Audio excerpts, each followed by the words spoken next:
Guys, आप सभी का स्वागत है मेरे YouTube channel study with house wife में। तो आज हम एग्जाम का एनालिसिस करेंगे। समथिंग इसी टाइप से प्रश्न आए हैं। तो प्रश्न पहला है, संतुलित भोजन में कुल कैलोरी का कार्बोहाइड्रेट से कैलोरी प्राप्त होती है। कितनी कैलोरी प्राप्त होती है? 50 से 55 होती है। कैल्शियम विटामिन किस में घुलनशील होता है? वसा में घुलनशील होता है।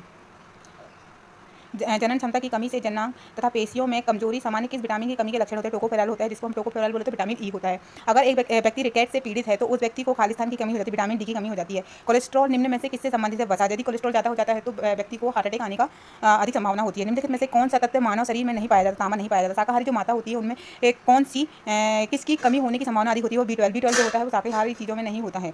हरी पत्तेदार सब्जियां और ताजे फल किसका स्रोत नहीं है? विटामिन के स्रोत नहीं है। निम्नलिखित में से किस में प्रोटीन नहीं पाया जाता? पित्त रस में प्रोटीन नहीं पाया जाता। वानरमुख किसका लक्षण है? मेरास्मस का लक्षण है। और चंद्रमुख जो है वो क्वासियोर का लक्षण है। नेक्स्ट प्रश्न है, प्रोटीन वसा और कार्बोहाइड्रेट को कभी कभी क्या कहा जाता है? निकटस्थ मूल तत्व कहा जाता है। PEM ग्रस्त बच्चों के आहार में होना चाहिए। क्या होना चाहिए? कैलोरी और प्रोटीन अधिक होना चाहिए। जन्म के समय पूर्वकालीन नवजात शिशु के शरीर का आदर्श भार कितना होता है? 3.2 किलोग्राम होता है।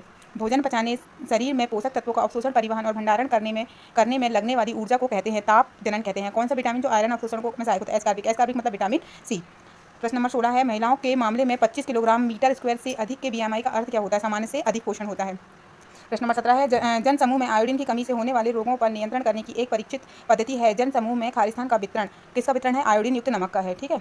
नेक्स्ट प्रश्न है, किसी व्यक्ति की क्रियाशील बढ़ाने पर प्रोटीन की मात्रा का क्या परिवर्तन स्थिर रहती है? ठंडी जलवायु वाले प्रदेशों में रहने वाले लोगों में ऊर्जा की आवश्यकता खालिस्तान होती है, अधिक होती है। जहाँ ठंडी जलवायु रहती है वहाँ पे प्रोटीन की अधिक मात्रा की जरूरत होती है। ऊर्जा की अधिक मात्रा की जरूरत होती है। सॉरी, प्रोटीन नहीं, ऊर्जा की अधिक मात्रा की जरूरत होती है, वहाँ ठंडा वाला देश होता है। जन्म से लेकर 1 वर्ष तक की आयु के बच्चों क्या कहलाती है? वो शैशवावस्था कहलाती है। धात्वी माता के पोषण में कौन सा पोषक तत्व की अधिकता होनी चाहिए? प्रोटीन और कैल्शियम की अधिक मात्रा होनी चाहिए, क्योंकि वो बच्चे को भी दूध पिलाती है, इसलिए उसको प्रोटीन और कैल्शियम की अधिक मात्रा की जरूरत होती है। बालकों को विटामिन ए की खुराक क्यों दी जाती है? इसलिए दी जाती है कि आंखों की सुरक्षा के लिए। विटामिन ए जो होती है वो आंखों के लिए अच्छी होती है। इनमें से किस विधि का उपयोग व्यक्ति के आहारी अंतःग्रहण का आकलन करने के लिए किया जाता है? खाद बारंबार प्रश्नावली, कच्चे खाद्य पदार्थ की भार मापन और 24 घंटे की आहार की स्मृतियाँ। नेक्स्ट प्रश्न है, कितने माह तक शिशु को संपूर्ण पूरक आहार तत्व केवल मां के दूध से प्रदान किया? 6 माह तक। गर्भावस्था के दौरान भ्रूण की अस्थि निर्माण हेतु किस पोषक तत्व की सबसे ज्यादा आवश्यकता होती? कैल्शियम की होती। किसकी होती? कैल्शियम की होती।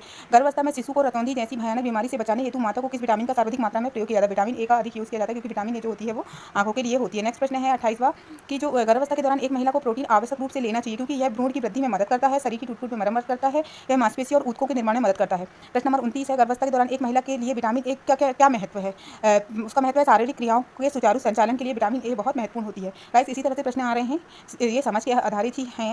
यदि आपको अच्छे लगे तो प्लीज़ सब्सक्राइब करें मेरे चैनल को। नेक्स्ट प्रश्न है, विटामिन ए के विटामिन ए के तक के बीच कितने माह का अंतराल? सॉरी, यहाँ तक नहीं है, रॉन्ग हो गया। विटामिन ए के टीके के बीच में कितने माह का अंतराल होता है? 6 माह का अंतराल होता है। खसरा का पहला वैक्सीन कब लगाया जाता है? 9 से 12 माह के बीच में लगाया जाता है। नेक्स्ट प्रश्न है, खसरा के कितने डोज लगते हैं? खसरा के 2 डोज लगते हैं 9 से 12 माह के बीच में और 16 से 24 माह के बीच में। गर्भवती महिला को TT वैक्सीन कितने डोज लगता है? 2 डोज लगते हैं। 2 डोज लगते हैं, और यदि 3 साल के अंदर फिर से प्रेगनेंसी रहती है तो केवल बूस्टर डोज लगता है। नेक्स्ट प्रश्न है, IPV मिस्टेक हो गई, IPV के 2 डोज, यहाँ डोज आएगा, 2 डोज के बीच कितना अंतराल होना चाहिए? 8 सप्ताह का अंतराल होना चाहिए। क्या रोटा वायरस टीका बच्चों को दस्त में पूरी तरह से रोकने में सक्षम होता? नहीं, केवल 54 से 60% प्रभावी होता है, इससे ज़्यादा नहीं। यदि गाइस आपको मेरा वीडियो अच्छा लगा हो तो प्लीज़ सब्सक्राइब करें एंड लाइक करें। Thank you.